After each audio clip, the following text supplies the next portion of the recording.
हमारे चैनल को सब्सक्राइब करें और बेल नोटिफिकेशन को ज़रूर दबाएं। ज्योतिष रत्न केंद्र चैनल में हमारे सभी प्रिय दर्शक गणों का बहुत बहुत हार्दिक स्वागत और अभिनंदन।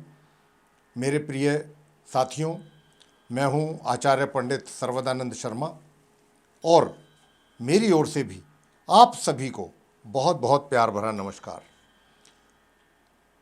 साथियों, आज जो हम आपके साथ चर्चा कर रहे हैं जिस विषय को लेकर के,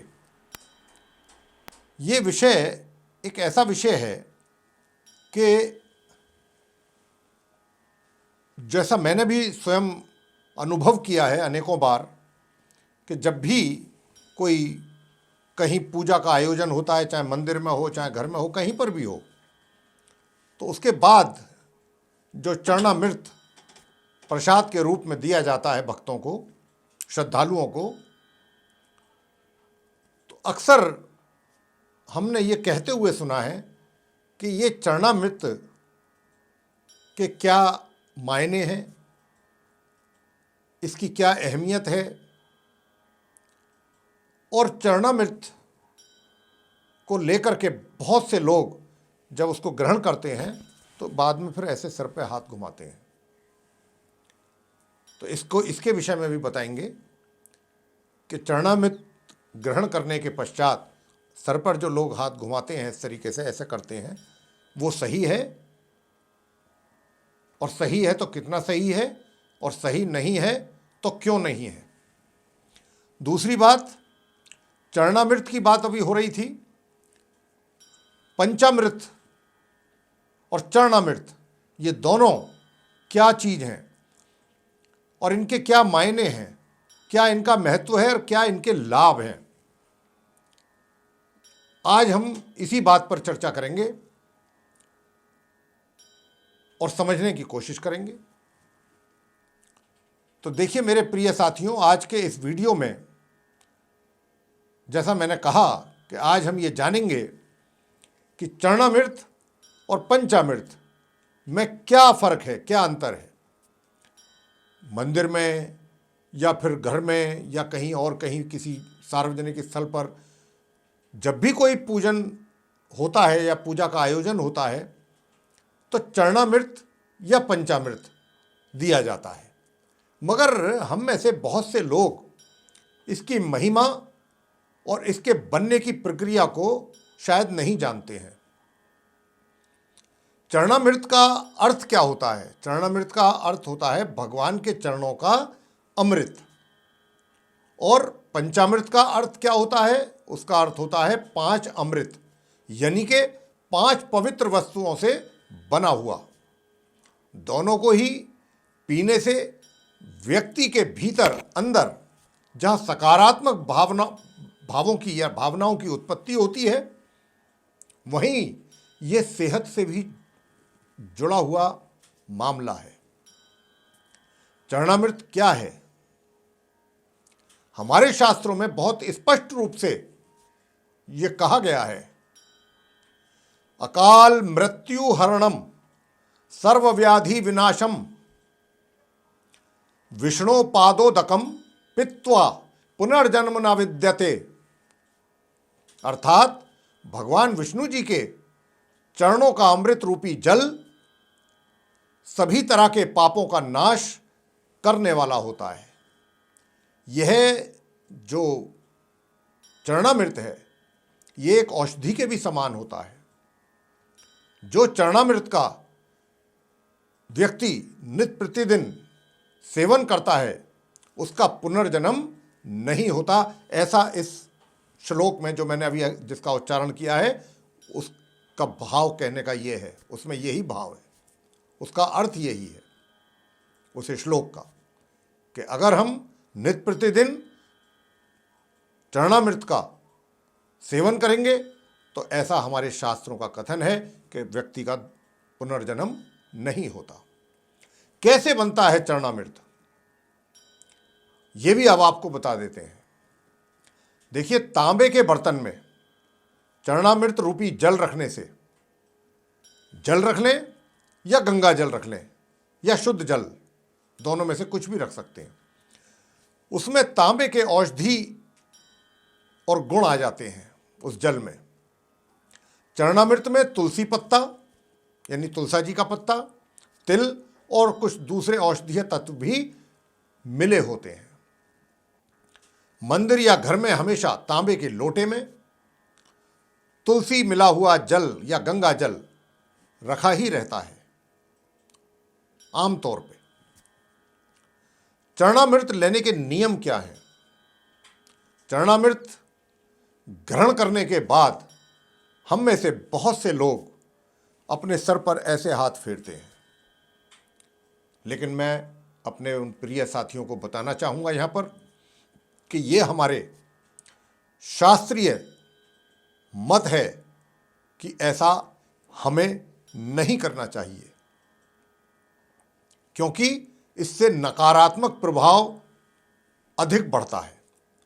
चरणामृत हमेशा दाएं हाथ से लेना चाहिए और श्रद्धा भक्ति पूर्वक मन को पूर्ण रूप से शांत रख करके इसको ग्रहण करना चाहिए। इससे चरणामृत बहुत अत्यधिक लाभप्रद होता है। चरणामृत के लाभ क्या हैं? आयुर्वेद की दृष्टि से चरणामृत स्वास्थ्य के लिए बहुत ही उत्तम माना गया है। आयुर्वेद के अनुसार तांबे में अनेक रोगों को नष्ट करने की क्षमता होती है साथियों। यह पौरुष शक्ति को भी बढ़ाता है और तुलसी के रस से कई प्रकार के रोग दूर होते हैं और इसका जल मस्तिष्क को शक्ति और निश्चिंतता प्रदान करता है। स्वास्थ्य लाभ के ही साथ चरणामृत जो होता है वो बुद्धि और स्मरण शक्ति को बढ़ाने में भी बहुत कारगर होता है। तो ये तो हुए चरणामृत के लाभ और उसके महत्व और कैसे बनता है, इसके विषय में हमने आपको सारी जानकारी दी। अब आते हैं नंबर 2 पंचामृत के ऊपर कि पंचामृत का अर्थ क्या होता है, अब ये जानेंगे। पंचामृत का अर्थ होता है मेरे प्रिय साथियों 5 अमृत। 5 अमृत कौन से? दूध, दही, घी, शहद और शक्कर को मिलाकर के पंचामृत बनाया जाता है। इसी से भगवान का अभिषेक किया जाता है। 5 प्रकार के मिश्रण से बनने वाला जो पंचामृत है ये भी कई रोगों में बहुत ही लाभदायक और मन को शांति प्रदान करने वाला होता है। इसका एक आध्यात्मिक पहलू भी है। वो ये है कि पंचामृत आत्मोन्नति के 5 प्रतीक हैं। जैसे दूध, यानी कि दूध पंचामृत का प्रथम भाग हुआ और यह शुभता का प्रतीक है, अर्थात हमारा जीवन दूध की तरह निष्कलंक होना चाहिए।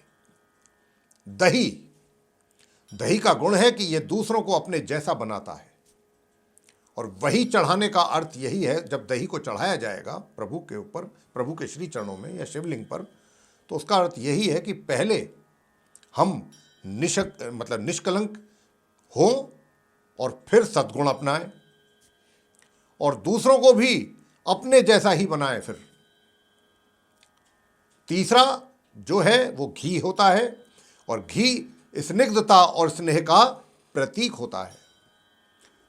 सभी से हमारे स्नेह युक्त संबंध हो, प्रेम और सद्भाव वाले संबंध हो, यही भावना होती है। शहद, शहद मीठे होने के साथ ही शक्तिशाली भी होता है। निर्बल व्यक्ति जीवन में कुछ नहीं कर सकता साथियों। तन और मन से शक्तिशाली व्यक्ति ही सफलता अपने जीवन में पा सकता है। शक्कर, शक्कर का गुण है मिठास। शक्कर चढ़ाने का अर्थ होता है जीवन में मिठास घोलना।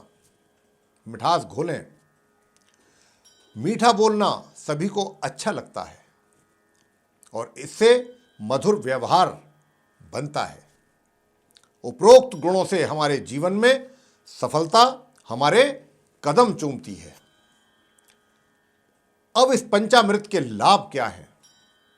पंचामृत का सेवन करने से शरीर पुष्ट और रोग मुक्त रहता है। मेरे प्रिय साथियों, पंचामृत से जिस तरह हम भगवान को, अपने प्रभु को, अपने इष्ट को स्नान कराते हैं, ऐसा ही खुद स्नान करने से शरीर की कांति बढ़ती है। पंचामृत उसी मात्रा में सेवन करना चाहिए जिस मात्रा में किया जाता है, उससे अधिक नहीं। तो आज हमने आपको ये चरणामृत और पंचामृत में क्या अंतर होता है, कैसे बनते हैं और इनके क्या लाभ हैं, इसके विषय में हमने जानकारी दी है।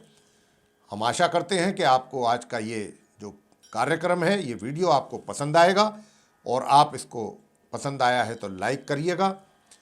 साथ ही चैनल को सब्सक्राइब करना ना भूलें और इसके साथ इसको अधिक से अधिक मात्रा में शेयर करें, ताकि ये और लोगों को भी, जिनको मालूम नहीं है इसके विषय में, वे भी इसके गुणों को जान सकें, समझ सकें और अपने जीवन में इसको उपयोग करें और इसका लाभ प्राप्त करें। और बेल आइकन भी अवश्य दबाएं मेरे प्रिय साथियों, ताकि आने वाले दिनों में जो भी हमारे कार्यक्रमों के नए वीडियोस हैं वो भी आप तक आसानी से पहुंच जाए और आप उन सभी का समय अनुसार लाभ प्राप्त कर सकें। इसी के साथ बहुत बहुत धन्यवाद। जय माता दी।